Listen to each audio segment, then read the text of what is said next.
เมืองปทุมพรประเมินคืนบ้านหัวดอนบ้านพัฒนาประชาชนอยู่ดีกินดีประจำปี2024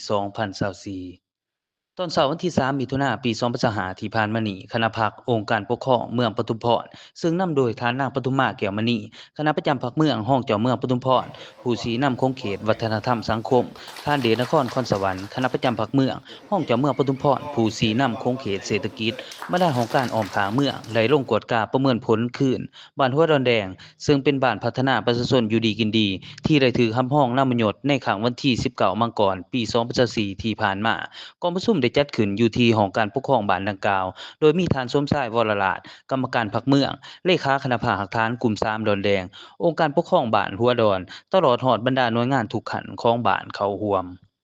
ท่านางปทุมมาแก้วมณีคณะประจำพรรคเมืองห้องเจ้าเมืองปทุมพรผู้ชี้นำโครงเขตวัฒนธรรมสังคมและกล่าวเปิดกองประชุมขึ้นอย่างเป็นทางการซึ่งได้ยกให้เห็นจุดประสงค์และเป้าหมายของการกวดกาประเมินผล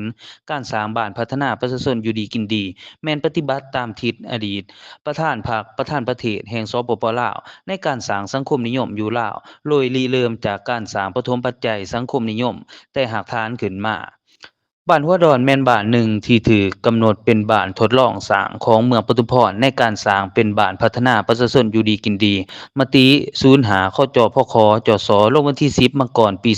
2023ว่าด้วยการทำห้องมาตรฐานสร้างครอบครัวและบ้านพัฒนาประชาชนอยู่ดีกินดีฉะนั้นเพื่อรับประกันเฮ็ดให้บรรดามาตรฐานต่างๆสืบต่อมีความเข้มแข็งยืนยงเป็นตัวแบบให้แก่บ้านเป้าหมายที่จะสืบต่อสร้างเป็นบ้านพัฒนาประชาชนอยู่ดีกินดี ซึ่งในมติกรมประชุมใหญ่ครั้งที่9ก็ได้กำหนดไว้อย่างชัดเจนว่าจะต้องได้สืบต่อสร้างให้ได้1-2บ้านก็คือบ้านม่วงและบ้านหนองบัวใหญ่